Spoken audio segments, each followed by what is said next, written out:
papasakoji žmogui, kaip jas skaityti ir kiek iš tikrųjų ten yra cukraus. O tai visi tie sportininkai ten, kurie sako, aš tai va ten kažkokius geriau baltymus, čia man geriau, žinai, va, ką jūs pasakote tokiems žmonėms. Ir aš čia va, nusipirkau 2 kg už 30 eurų, geriau ten patenkintas. Taip, šiai dienai rinkoje yra labai daug baltymų, ar ne, įvairių, bet jeigu taip paprastai sakant, tai žinai, kaip ir dešros yra įvairios, yra daktariška, ne, yra kažkokia bernų dešra, yra rūkyta, nerūkyta, natūrali, nenatūrali, taip ir tų papildų yra įvairiausių ir baltymų įvairiausių. Tai aš sakau, nu žinai, čia kaip sakau, gali būti taip pat irgi 2 mašinos.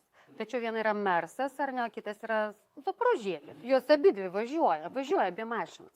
Bet tai yra kaip diena ir naktis, kas yra Mersas, komfortas, greitis, patogumas ir taip toliau, ar tu važiuosi su Zaporožėčiu. Tai va, tai nėra ką lyginti tą Herbalife baltymą su kažkokiu tenai kitos kompanijos paprastu, pigiu, paprastai išgaunamu baltymu. Nu, liuks. Biški prastai, abejonės. Gerai, ačiū tavo pavyzdį.